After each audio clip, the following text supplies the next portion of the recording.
Half the people said, she can't do it. She'll never be able to do it. The other half said she's the only person that could do it.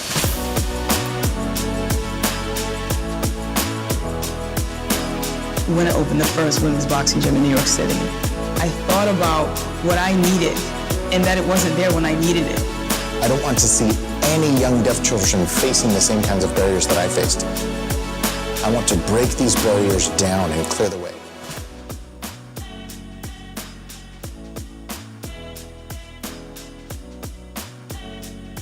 Each group that I train with, they're looking for something to fight for. This is my precious, beautiful deaf community. If there's access, there's choice. I want everyone to have it.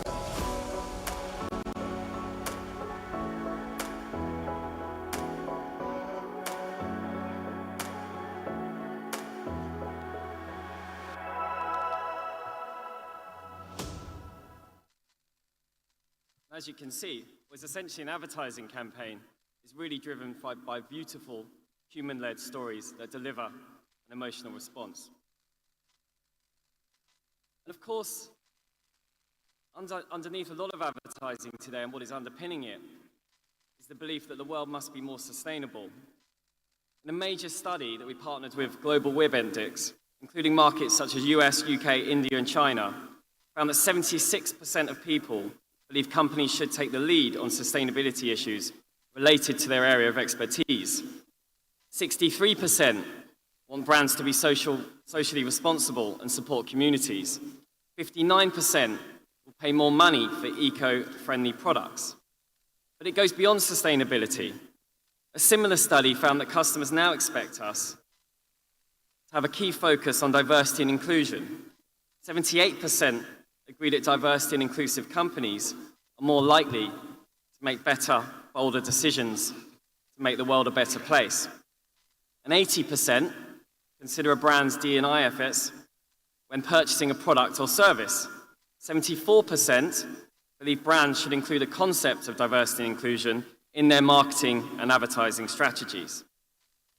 So you can see that sustainability and purpose-driven marketing is absolutely key for today's customers, and that trend is not going anywhere. And if you look at data that we have at CNN, you can see that our focus is profound. Actually, 29% of all digital content against our competitor sets is delivered by CNN. And when you drill down further at the subtopic level, you can see that sustainability and purpose at CNN is incredibly important. We have a tool that allows us to look at references of mentions of CNN on other publishers, engagement across social, URL shells, and you can see that when we combine all these areas using data, CNN has 2.7% the competitor average on our voice within these areas. We're not only here to talk about CNN's data. Of course, we can use the power of CNN's data to work with partners across the world. And many of you have brand messages focused on impact and sustainability, because this is what the world demands. So when you're thinking about your customers, your messages to the world, whether as a business or as a government, keep these stats in mind. I'm now going to pass over to Tini Savek, our VP of Audiences and Data, who will discuss investor trends and how to connect with investors and how Bangladesh sits in the global conversation. Thank you.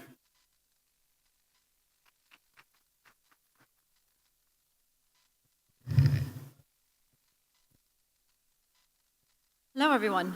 So you've just heard from Rob around the importance of understanding our audiences and how that's key to really sort of connect with them in this ever-changing media landscape.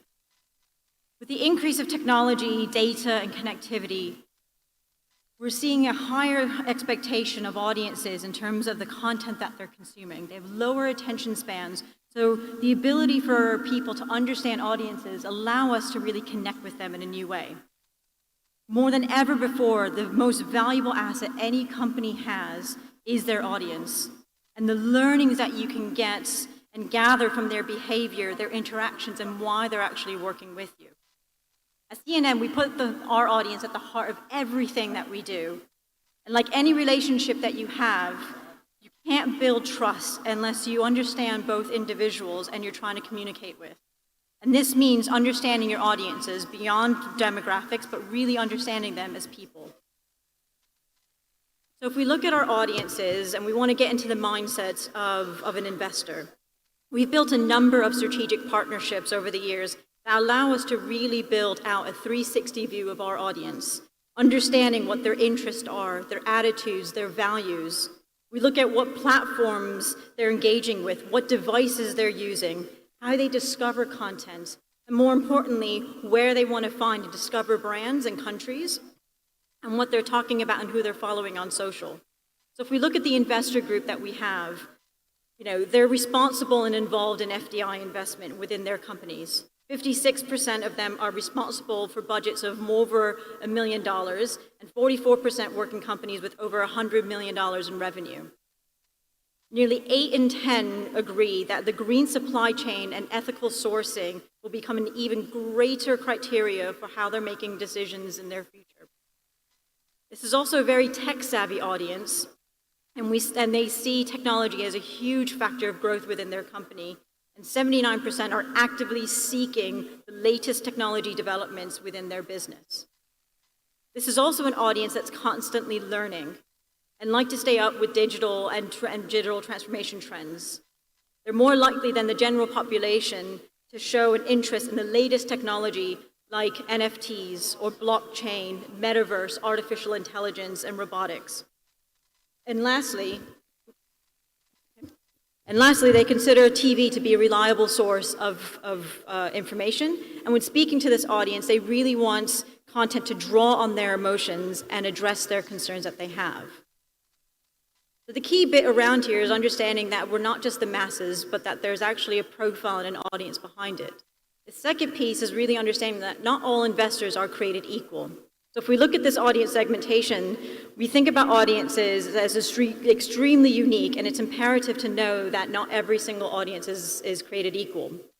So there's a number of variables that we can use to segment an audience. The two that we could use in particular on this one was on the horizontal axis, it's the considerations that they're taking place when they're looking to partner with someone.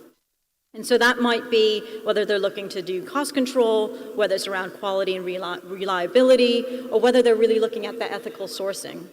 On the vertical axis, it's where that focus is for the investor. What's on the top of their mind and what their focus is, whether that's customer satisfaction, is it technology, and sustainability. By understanding these two variables and their attitudes and their interests and focus, we can start looking at audiences in a very different manner. So for an example, if the considerations that they have when they're partnering with a supplier is around cost control and quality and reliability, and their focus is really around customer satisfaction, we call this audience the value innovators. What that audience is really looking at, and they're primarily driven, is how they can reduce cost and create a value to both their business and customers. On the flip side, if their focus is around sustainability and they really want, and their considerations and the partners that they're looking at are ethical sourcing, that's a being green audience. And these are an audience that's really looking to ensure that every single part of their supply chain is responsible to environments and they have ethical standards behind it. So understanding these audience segments and the differences between them allow you to tailor your content and your value proposition to meet the audience needs. So when we look at the content and how you can deliver it, this is an audience that has a personality. They're risk takers. They like to make decisions quickly. So as a brand, a country, a business, when you want to connect with them, it's vital to understand these small elements, to understand how you can grab their attention. So to connect with this audience, you want to deliver them with content, premium content that's of high quality, it's visually impressive, it's original, it's informative, and it generates that emotional connection that Rob was talking about earlier.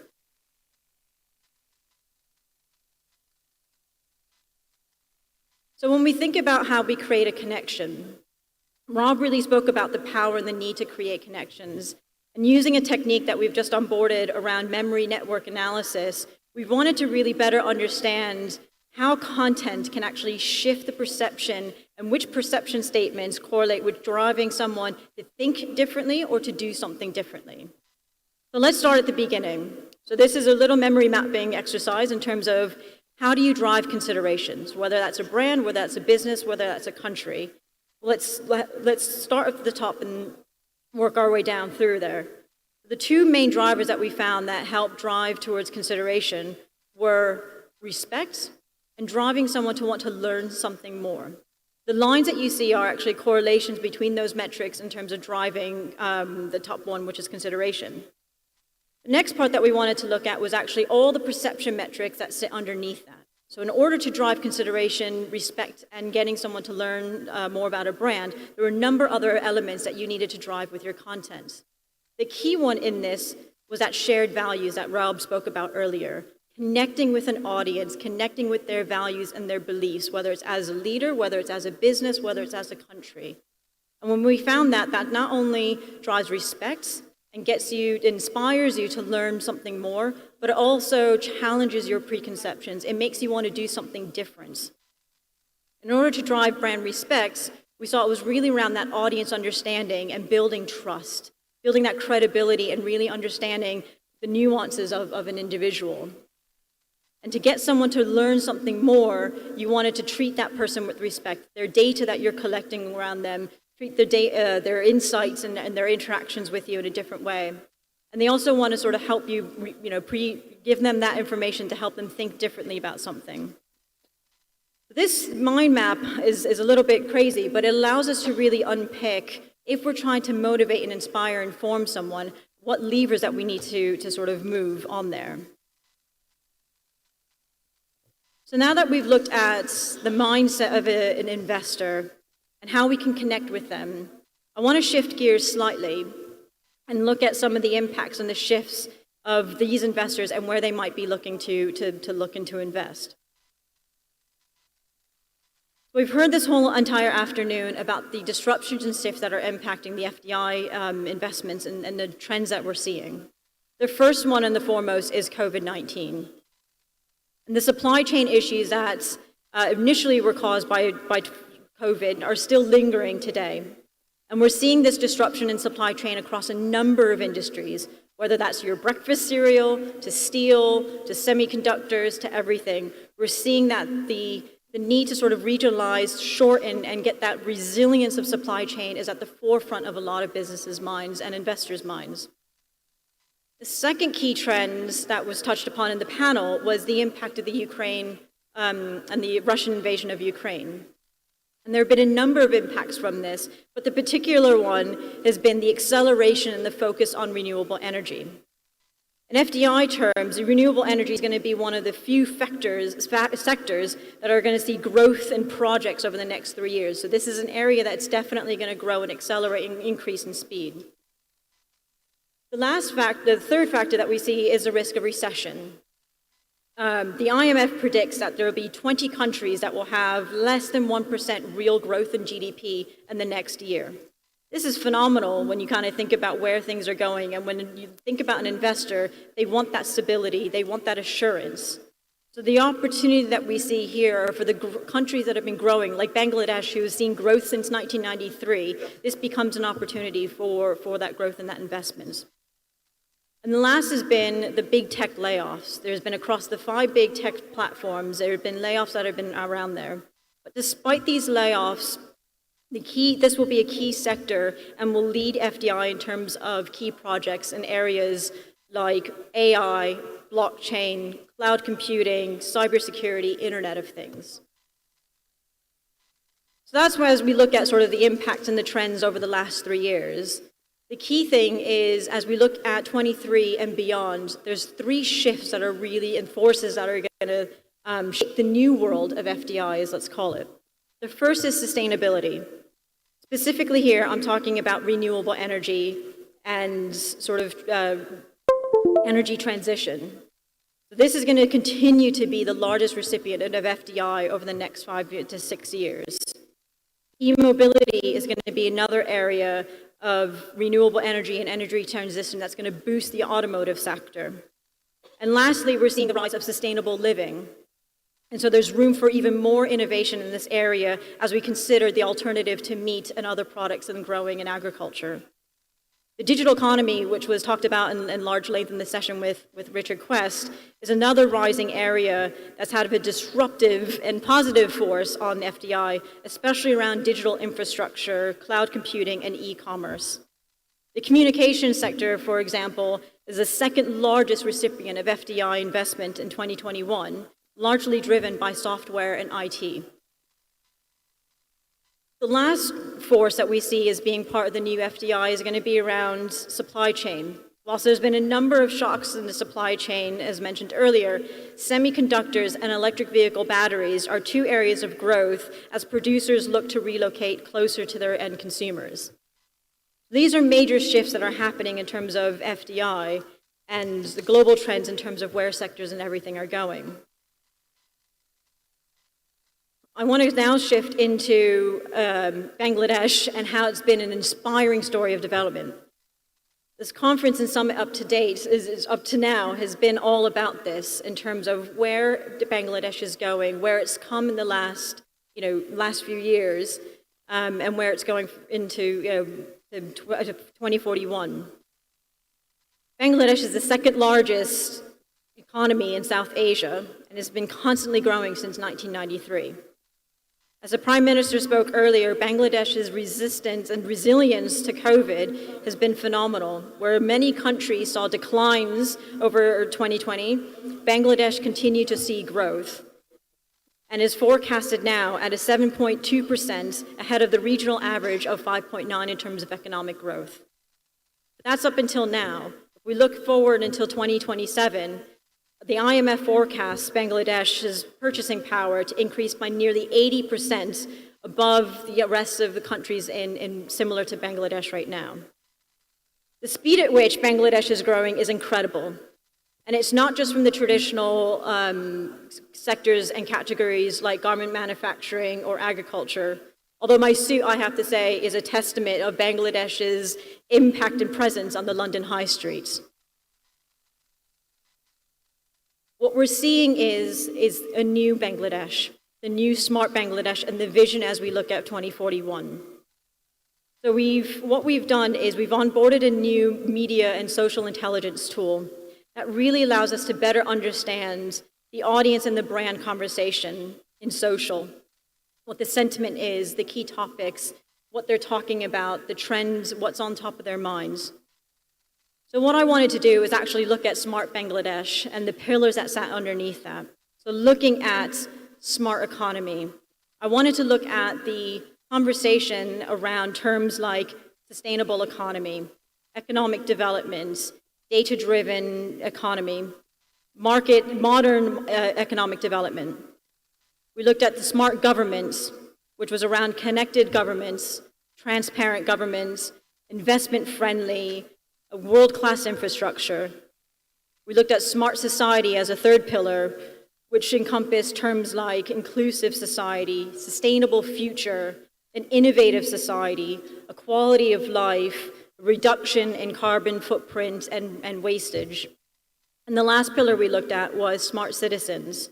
So looking at sustainable technology, terms like responsible technology, digital transformation, data privacy, and data security. So what we did with this was, across each one of those pillars, we looked at the global conversation at first. So this was looking at overall audiences and how they interacted with each one of those terms and their conversation. And what we're seeing is that overall, from the global conversation, it's pretty split between those four pillars, with the economy probably being a little bit higher in terms of the conversation. When it came to competitors, so market or countries similar to where Bangladesh is today, we actually see a very different conversation and curve. Where actually there's no mention of some of the other sort of countries when it comes to a smart society. So that inclusive society, quality of life, innovative society doesn't come up when we think about other countries that are in a similar position as Bangladesh. And so when we looked at Bangladesh on there, so looking at those key terms, but people actually mentioning Bangladesh, made in Bangladesh, we actually see that Bangladesh led the conversation when it came to smart economy. So that modern economic development being a data-driven economy, and also around being a smart society. So having that quality of life, that sustainable future, and innovative society. So this shows from an audience perspective what they're talking about and the belief that audiences also have and in behind Smart Bangladesh and the vision of 2041. The last thing we wanted to look at was some of the key sectors that you guys are looking at as it comes to Smart's Bangladesh. And although there's a number of them, we focused on smart education, smart healthcare, and smart commerce. So smart education looked at terms like education reform, e-learning, digital classrooms, and how we're sort of evolving and keeping pace with education. Smart healthcare wasn't looking at necessarily the pharmaceutical aspect, but really looking at digital healthcare, e-health, access to healthcare, and healthcare solutions. Smart government really looked into the garment manufacturing, trade deals, export diversification, and the circular economy. So again, when we look at the global conversation, what's really interesting is that it's really dominated by healthcare and the audience concerns that they have in this space. And this actually mirrors, when we looked at the competitor set to Bangladesh, the same sort of trend in terms of where the conversation is, where healthcare is really on their mind, the access to healthcare, and sort of the solutions that are in place from a country. So not all of these mentions and topics are actually positive in sentiment, but it just takes into account what the conversation actually is. What's truly remarkable is actually when we looked at Bangladesh in this area, and actually you can see that Bangladesh excelled and dominated the conversation when it came to education and commerce. And this is a testament to everything that we heard during the panel, as well as the first session with the Prime Minister, in terms of the investments and the movements that you guys are making in education, around the diversification of trade deals, and where you're going with the new Bangladesh. So in summary, when we're thinking about this B2B audience, and we're thinking about this investor audience, which is a highly coveted, highly sort of niche audience, there's sort of 5 things that I leave you with. The first one is know your audience. Focus on your audience and connect with them. Given the amount of clutter and demand on the consumer attention, speak to your audiences and not the masses. It's critical for brands, countries, publishers to harness and utilize the insights that you have to segment your audience, understanding that not all audiences are created equal, to identify the value that you add in their lives, and deliver them with relatable and insightful content that they can't get anywhere else. The second is around authenticity and being authentic through your storytelling. Rob mentioned this in terms of how we deliver stories. It's how people remember things. It's how your brain works. Stories and authenticity is how you connect with connect with an individual, to inform someone, to get them to think and feel something different, but also to inspire them to do something differently. The third is to be and provide consistent and valuable interactions across every communication touch point that you have. This is a highly valuable and coveted audience. You want to be where they are.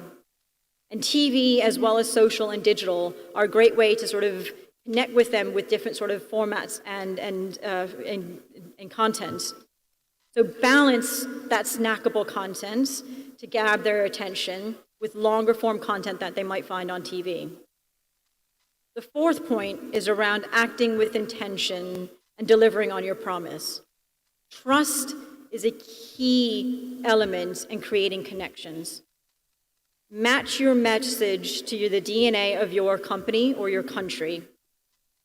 And at no point should your message be louder and stronger than the products and the services that you're delivering. Trust goes beyond just the communication that you're delivering and the messages that you're putting out there, but it's also in how you're addressing these investors' concerns and what's on the top of their mind, whether it's data privacy, whether it's around data security, whether it's around governments. As you're thinking about trade deals, this is a huge part in terms of where that trust and that marrying those two pieces come together. And the last but not least is that sustainability and technology need to be at the forefront of everything that you're doing. from what Rob said in terms of sustainability and brand purpose being more important than ever before, to technology really driving the growth of businesses and economy. This is not something that needs to be tacked on the side or a second thought. This needs to be at the forefront and the center of everything that is done. So with that, I thank you very, very much for your time, your engagement, and for listening. Thank you.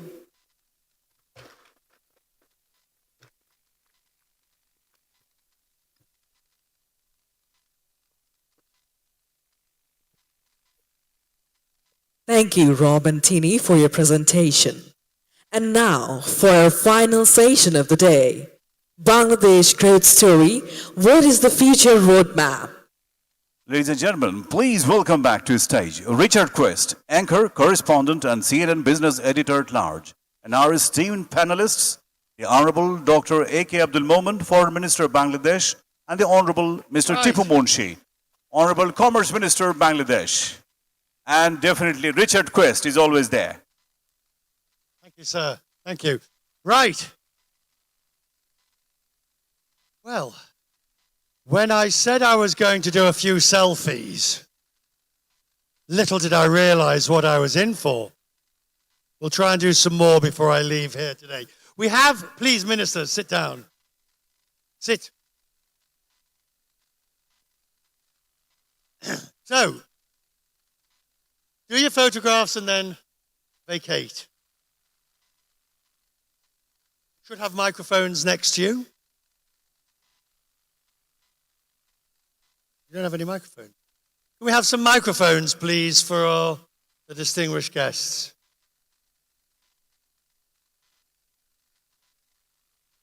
Now, in this part of the proceedings, we are going to look at the road forward. And we have two, what's the future roadmap? And obviously, because we have two distinguished ministers like this, we can delve into all sorts of areas, some of which are business, some of which will be geopolitical and strategic. We'll also take some questions towards the end. Right, sir, I want to start with you, Minister, Foreign Minister. Let's begin with Bangladesh's non-allied policy. And I wonder whether in the Russia war on Ukraine, you now find yourself in a very difficult position. Of course, we find a very difficult position. But we have certain principles and values. Our cardinal principle of foreign policy is friendship to all, malice towards none. We have been following non-aligned policies. And it is helping us in the Ukraine war on the basis of our national interest, our principles and values. We have supported some of the resolution that relates to territorial integrity, resolution that relates to humanitarian help, resolution that relates to ending war. We supported those. But otherwise, we remain abstain. Quiet, please, ladies and gentlemen. We're talking important matters here. But let's be clear. You condemn the war. Of course, we do condemn the war. We are a peace-loving country. As you know, we are the #1 troop-contributing country to the UN peacekeeping. Not only that, we want sustainable peace, and therefore, we have been promoting a philosophy across the nations that the philosophy is titled as culture of peace. The basic element of culture of peace is to create a mindset of tolerance, a mindset of respect toward others, irrespective of religion, ethnicity, color, and race. And if we can do that, we can have sustainable peace across nations. Right. I don't want to turn this into a Ukraine debate by any means, but my last point on this is, as you position Bangladesh with your non-aligned, or if you will, friends to all, enemies to none, does there not come a time when you have to come off the fence, particularly when, for example, if Ukraine doesn't receive support, then Russia will prevail? At some point, you can't be on both sides? We want solution through a peaceful means. We don't want war, because war affects individuals, poor people, families, women and children. So we want a negotiated settlement of the issues. I'll leave it there and talk more about that because we're at a business conference, but there's more to talk about that, Okay. which we can. Minister, the economy has been hit by the war, higher prices. I see the RMG exports, although they're recovering, but they have been down. Remittances have been lower. So the business environment is challenging, correct? What can you do? Okay, what you said, that has really suffered us. But Bangladesh played a very interesting role. You see, even having all this problem, our export volume didn't increased. You see, the way our Honorable Prime Minister has handled this COVID situation, it is one of the, one can give that reference also, the way Bangladesh handled. Yeah, we understand that increase the price, commodities, everything is suffering the people. But we are trying, our government is trying to sort it out. And you see, even having all this problem, we are trying to increase our export, increase our volume of production, all these things. I was talking to the head of the Bangladesh Garment Coalition. Forgive me, I haven't got the name correctly. And we were talking, though, about the ability to value add. Now, China currently has the most technologically advanced textile machinery in the world. Right. How can you move towards that? Do you see yourself doing it in cooperation with China, in competition with, or a bit of both? You see, you said the value addition. That is the thing we are targeting, branding our products, competitiveness, and make our workers, people, very efficient in the production side. If you see, say for example, in RMG sector, the number of export is less, but the value of this product has gone up. That means the value addition is there. So we are trying to do that, branding our production, making better quality and better place, diversify the production and destination. All these things we are going to make for value addition of our production. Foreign Minister, do you worry? You've just signed an MOU with, and there are plenty more, and there's no shortage of governments wanting to assist you in many ways, but it comes at a price. And the ability of you to remain independent technically, but also practically, and not be beholden. For the last 50 years, we maintain our independence, in spite of the fact that there has been many provocations. It's getting harder. Our main objective is to welfare our people. And therefore, for the welfare of people, we can do anything. Now, we have signed an MOU with China. China is a friendly country, is a development partner. But we have other friends, very close friends, and we always look into their interest also. Now, in this case, I should say, there is a wrong perception among many people that Bangladesh could be in the Chinese debt trap. No way. No way. Our total, the money that we have received, mostly from international agencies, institutions, and the only country which we borrow maximum is Japan, a friendly country. So those misperceptions that we are becoming a, debt trap country of China is wrong. And it's, I think we should ignore that type of discussions. You can see how that accusation arises, particularly if you look at how BRI has been put forward, and many countries have found themselves in very great trouble because of it. We are a very prudent nation. Our Prime Minister is a very pragmatic lady. He's a great leader. So we will not succumb to those situations. We know the situation in other countries, but therefore, we have been taking loan on a very prudent basis through all the calculations. You'll be happy to know, whatever investment we have made, our return on investment few times than the cost. So we are in a pretty good stage. There is no worry about it. Minister? I also agree with him. We're in a very good position and we don't worry for that. Right, what he's saying. So what do you worry about? Pardon? What do you worry about?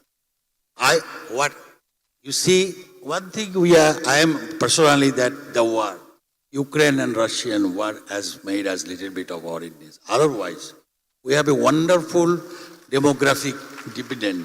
We have wonderful people. We have Bangladesh is ready to bring investment. So business-wise, investment-wise, Bangladesh is in a good position. You see, our Prime Minister has declared, today's meeting, she said that the government is very proactive, very friendly to the business people. And I'm very optimistic that Bangladesh will not be any problem. So you have this statistic of 97% of children go to elementary or primary school. That drops to secondary school, and it drops further, obviously, as you go towards university and professional qualifications. Surely, is it important for you that more is spent on education? Yeah, you are very much right. You see 97-98% in the school. But I think, that is my personal idea, the education, what education is a general education, that's okay. But we shall have to go for different training in education, what makes them more, working education. So they can go for vocational training and technical education. That really helps because general education is needed, but even the other education is also very much required. So we shall have to think that education investment also for that. Your supporters club is clearly... Minister, there will be a general election in this country either before the end of this year or into next year, correct? Yes. You're a member of the government, so I don't expect that you're going to suddenly say 14 years is too many. You see, over the last 14 years, I should say, since you said, the current government did an excellent job. We have done a miracle. And every classes of people in the society are very happy with the government. Well, so there is chance. In addition, I would like to let you know, this government has run thousands of elections. Over the last 14 years, there have been thousands of elections. Not only that, we have developed all the institutions that are necessary for a free, fair, transparent, and credible election. For example, once in our country there has been fake voters. We have introduced digital photo ID for voters. There won't be any fake voters. We have established all the institutions like transparent ballot box and an independent election commission with full authority. And therefore, we believe the upcoming election would be fair, free, transparent, and credible. Right, but the actual physical act of voting may be fair and free. Putting a cross or whatever it is one does. But if the opposition does not have full and fair opportunity leading up to, then of course you end up with a sham in a sense. If the process throughout. We have developed the process. Now we invite all the opposition parties to join in the election. They have a plain level field. If you go around, is it plain? It is. If you go around, you will see the opposition leaders are making all the statements that they would like to say. We have never disallowed them. Okay. They are free to express their opinion anywhere they want to. Right. Must follow the constitutional process. They must, must try to win the people through a constitutional process. Will not allow to burn people, will not allow to destroy public property. private property. Those are no. Right, Otherwise, so- we'll welcome to perceive any deliberation. Okay. If they want to come for debate, they're most welcome. Fair enough. The opposition would disagree, but there we go. That's what a democracy is all about. Let me turn it, though, to your party and to your government. After 14 years, and I've got some experience of this. If you look at the UK with the Tories, and you look at the US after 2 terms of a Republican or a Democrat administration, or indeed in France, after so many terms, eventually a government runs out of steam. New ideas are needed. There needs to be a refreshing of the political order. Now, I don't expect you to say that needs to happen here. You are on the right track. We are providing one after another ambition. We had digital Bangladesh, now is smart Bangladesh. We are giving hope to our people. So we can sustain. You can. We do. You looking forward to the election? Are you looking forward to fighting the election? Of course we are, because we didn't do anything wrong. The country, you see where we came, where it was. So we are very confident and we are ready to go for the election. But does it, okay, so I have an entire folder here of research. And there's one common thread which suggests that the government here has turned authoritarian, that the government here has turned anti-democratic. Now, whether or not you think that is true or not, or whether or not it is true or not, the perception is there. You see, there are right perception, wrong perceptions too. Unfortunately, in our society, which is a very volcanic society, at times we falsify things. People develop. But in the long run, our people are very smart. When they vote to that party that, does things for them. For example, we are very concerned for our people. Whatever we do, always we do, trying to serve our people. So the perception that you see in some media may not be correct. But if there is a weakness, we try to rectify. Whenever there is any weakness, we try to be very accommodative, we rectify it. And therefore people love it. Should we take a question from the people in? Of course. You don't mind? We don't mind. We don't mind. Is there a question? You'll excuse me. With your permission, I will go and we'll take just a couple of questions. No speeches now. No speeches. Tell us who you are and what. My name is Sabia. I'm from a new emerging media called Goldust Media from UK. I have a question a little bit concerning. You mentioned, Minister, about that there are other education available to create awareness and educate. What are they? That's one. Also, are there, if any, availability and offered for underprivileged? Can you repeat the question? I will come to you. The Minister said that there is various opportunities available for education. She would like to know more about them. Opportunities for education. Opportunity for it. We are trying. Our government has been trying to provide opportunity for all these people of the country. As a result, over the years, we have built many new schools. And you will be happy to know our enrollment, school enrollment, has reached 99% from a mere 63%. So we are working very hard. Not only that, we have all over the country, we have employed many new teachers, established schools. Right. She was talking also, Minister, about underprivileged and the availability of underprivileged. Bangladesh is a leader for the disabled, underprivileged and autistic children. All across the country, we have established institutions for their well-being. So we are very much concerned about the well-being of the underprivileged. Yes. Right. Another question. Anybody else? Oh, hang on. I'll come back and return. Got a question? Yes, sir. Zakiruddin Ahmed. I have a question to Minister, sir. In education sector, do you have any plan to educate about the fire safety and disaster management? That is very much challenging for Bangladesh. Right, but I think he's the foreign minister, so I'm not sure that's entirely. It's about fire safety, sir, but don't worry. Yes. I have a question to you. Huh? No, but just my curiosity that in one of your program I have watched that you have said that Bangladeshi workers are kind of sweatshop and less than a dime they're earning. That was your perception.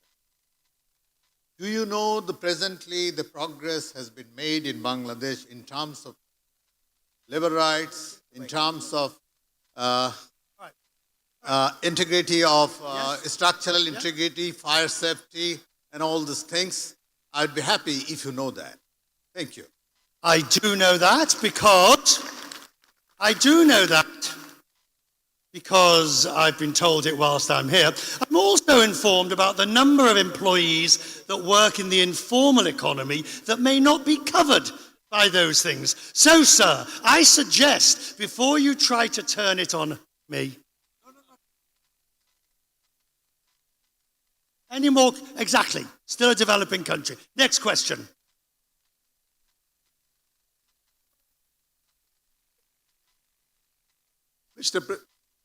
You know that I'm in direct opposition to him. I'm in direct opposition to the minister. He is from the power party, I'm from the opposition. So In which case? This case I'm asking him. In which case? Yeah.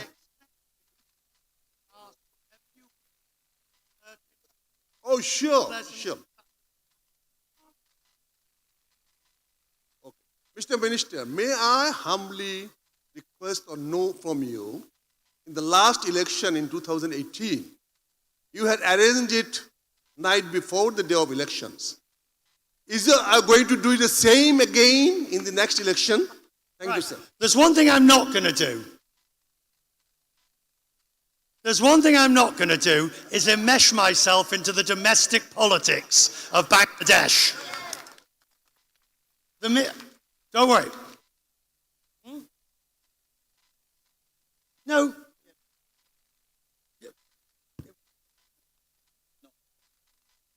Yes, next question. Sir, your question you can ask later. Yes, sir.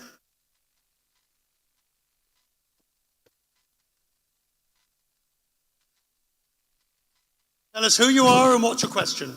Yeah. This is Afzal Hussain Buya. I have a question to Minister. Anyone can answer. So you have already explained a lot of initiatives actually has been taken by the government for the pro-people, for the people. But, and Commerce Minister also said a lot of vocational training and other training actually explored by the government. But to me, what actually opportunities created for the people? This sounds like a speech. Okay. The question is how you can actually inform to the grassroots people you have taken a lot of initiative, because people are not so much aware what government has taken the initiative. So how you aware the people, that is the most important thing. Thank you. I'm not sure I understood that question. Question is, the government has taken a lot of initiatives. Yes. But maybe for me, but I am not so much aware what kind of initiative has taken by the government. How government actually reached to the people. How they inform to the people. Oh, that is how are you telling the people? I got his question, you see. We have hundreds and thousands of politicians all across the country. We have our party men all across the country. They organize events all across the country, every now and then. Today, our Prime Minister is in another district. She tells the stories, what the government is doing. So even the rural people knows what government is doing. You may not know how much we are providing social protection program to the poor, to the unemployed, to the lactating mother, but they know because we organize varieties of sessions, seminars, meeting, workshop all across and disseminate the information to the government. Many city dwellers at times don't know what is happening around, but those who are in the rural areas and they need help, they know what facilities, opportunities government is creating. So I would say, come with me to my constituency and you will ask my constituents any questions and you'll find a better answer. I think you've just got an invitation for a day out. My final question to you two ministers. When I come back here in 5 years' time, what will be the difference? Okay, you can see, you can see that time, you will be seeing that totally changed. You know, we have a plan. Now our export is this year 60 billion. Our target by that time $100 billion. The workmanship, the workers, export, everything will be in a very positive mode. And you see the way our Prime Minister said, so we will be leading, and our country, compared to other country around, we will be making our country very fast in economic position. Sir, you get the last word. Same question. See, when Bangladesh was created, I was working in the Ministry of Trade and Commerce. On that day, we had to buy everything, pin to ship from abroad. We didn't have reserve. Many countries were reluctant to export goods to Bangladesh. Now we are a vibrant economy. Now every country would like to export goods to us. We have made a sea change. Bangladesh was known as a food deficient country. Now we are near self-sufficiency in food. Bangladesh was known as a bottomless basket. Now we are a land of opportunity. Next five, we do have challenges. We have challenges like climate change. We have challenges, international challenges, that at times are like this one, the COVID and now the Ukraine war. These are challenges, but we know how to handle them. And trying our best with the support of our friendly countries, we are handling them. There has been disruption of supply chain, disruption of financial mechanism, monetary mechanism, but we're working. Our challenges are there. We have climate change, but from now here, 5 years after, we will be a poverty-free country. We would like to see that Bangladesh becomes a manufacturing hub of the world. We would like to see these 170 million people, they are contributing members to the global community. That's the aspirations I have. Ladies and gentlemen, the ministers. Thank you very much, you can wander off. I will just simply say, I'll do a few more selfies before I leave, don't worry. I would simply, yes, you can take your seats. Thank you. I would simply say that, did they pass the test? I would simply say, when they invited me to come here, they knew what they were getting into. When they invited CNN to come here and do this, they knew that they couldn't ask us, don't say this, don't ask that. And so I leave you with the thought that I've been able to ask any question I want, and I'm grateful that the ministers have answered, and I shall be doing the same with the Prime Minister tomorrow, which will be on Quest Means Business next week. Ladies and gentlemen, it's been an honor and a pleasure. My first visit to Bangladesh. It won't be my last.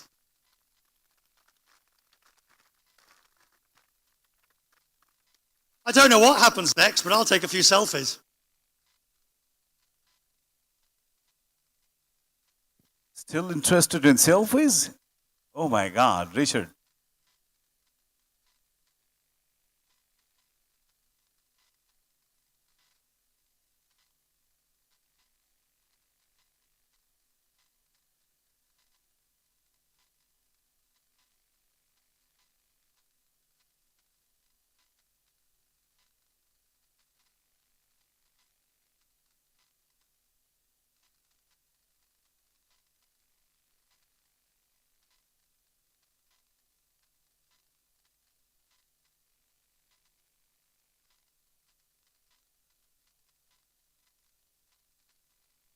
Take it. Sorry, some may have misunderstood. I said, this is my first trip to Bangladesh and won't be my last.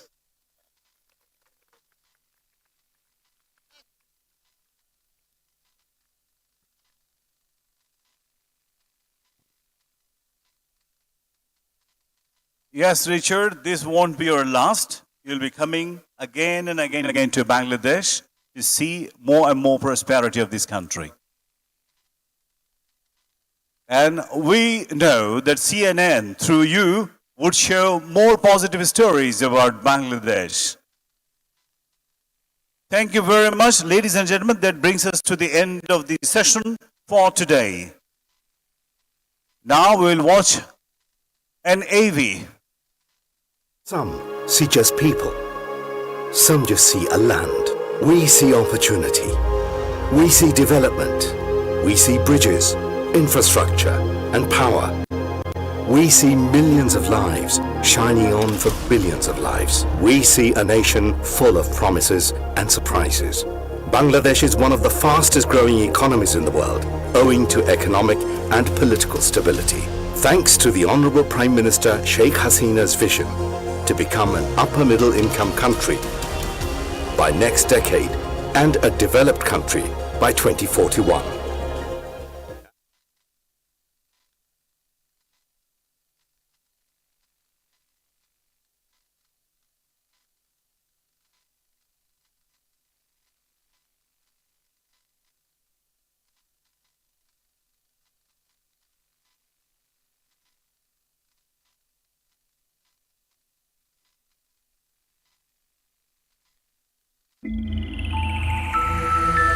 I request everyone to